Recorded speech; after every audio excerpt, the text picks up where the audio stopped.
انا مش طالعه ان انا انتقد اي حد، وانا مش دوري ان انا انتقد اي حد، ولكن مع اكتر من رساله جات لي. يا رنا انت شفتي الفيديو ده؟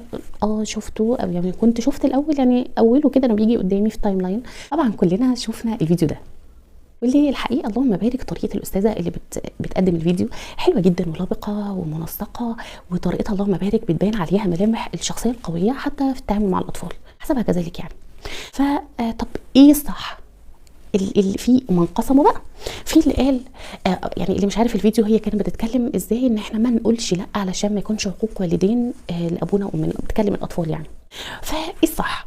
ان احنا ما نقولش لا وكل حاجه حاضر حاضر علشان ما نكونش عاقين لوالدينا، ولا نحاول نعبر عن راينا علشان ما نكونش منساقين ويكون عندنا شخصيه؟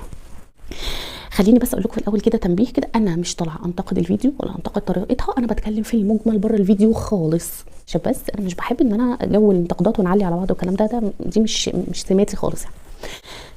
الاستاذه طالعه قالت ما نقولش لا لابونا وامنا علشان ايه؟ علشان ما يكونش حقوق والدين. طب ما هي الست بتتكلم حلو اهو، بس اكيد هي انتوا بتفسروا، انتوا بتاخدوا الكلمه بتعمموا.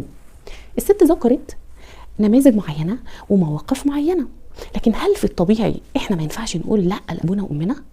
اكيد بنقول لا، واكيد علشان اطلع طفل عنده شخصيه سويه وقويمه لازم اخليه يعبر عن اللا بتاعته دي. بس في اداب للتعبير عن كلمه لا.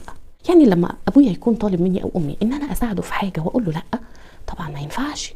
لكن لو انا عايزاه يجيب لي ازازه ميه مثلا، وهو تعبان يا عيني، راجع من درس، راجع من مدرسه، راجع من تمرين، مش قادر ورجليه وجعاه، يا ماما مش قادر والله اقوم، هقيم عليه الحد يعني؟ لا طبعا مش هقيم عليه الحد.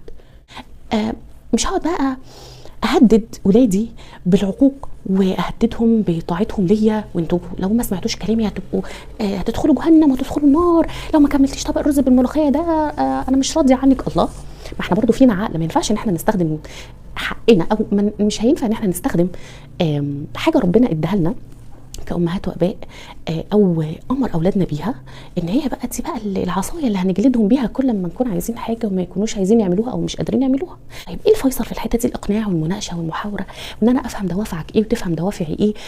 اللا المطلقة أكيد مش حاجة حلوة، بس أنا كأب وأم أنا عارف اللا دي ابني بيقولها إمتى. انا في حاجه كده مقوله بتقول اذا اردت ان تطاع فامر بالمستطاع.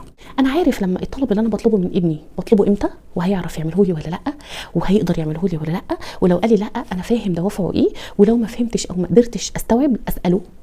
اعوده على المحاوره، اعوده على الرفض بادب، الرفض بقيم، الرفض برقي، ان هو يديني مبررات، علشان لو الطفل فضل طول الوقت حاضر حاضر حاضر، هيجي وقت يعمل حاجه غصب عنه، هيجي وقت يرفض الحاجه نفسيا قبل ما يرفضها لفظا، هيجي وقت يبقى بيعمل كل حاجه ليا وللي حواليه من غير تفكير، المهم عشان ارضي الشخص اللي قدامي. ما هي بدات بقى من جوه البيت بقى، من ماما وبابا، فده بقى السمات بتاعتي، دي بقت شخصيتي، عشان اقول حاضر عشان ارضي اللي قدامي، وما بقاش طول الوقت الشخص العاق لابوه وامه، وبالتالي هيبقى الشخص الرافض المساعده في المجتمع مثلا. بصوا هي بتبقى شويه كلاكيع ورا بعض، بتبدا مننا احنا كاباء وامهات جوه البيت.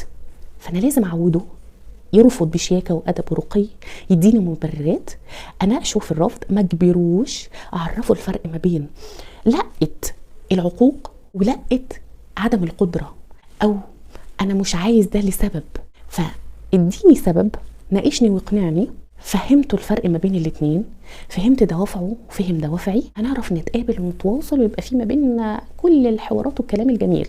اما ما فهمناش بعض، لا هو هيعرف انا بقول لا ليه، ولا انا هتقبل لقته، وهتبقى الدنيا ما بيننا مش نافعه خالص. قبل ما تحكم على اي فيديو يا جماعه، ما ينفعش ان احنا ناخد الكلام اللي بيتقال ناخده اللي هو يعني كلام قاطع كده من غير تفكير. فكروا هي قالت الكلام ده ليه، فكروا هي بتقول ايه اصلا، من غير ما تاخدوا الكلام وتعمموه على كل المواقف وتعمموه على كل الحاجات اللي بتحصل حوالينا، فنلاقي نفسنا قاعدين ياه دي الانسه او الاستاذه دي طلعت قالت لعيالنا اوعوا تقولوا لا لبابا وماما عشان تخليهم ما عندهمش شخصيه. فكروا علشان الحاجات دي بتضايق والله وبتنتشر بسرعه جدا، لانها كلام مش عقلاني اكيد.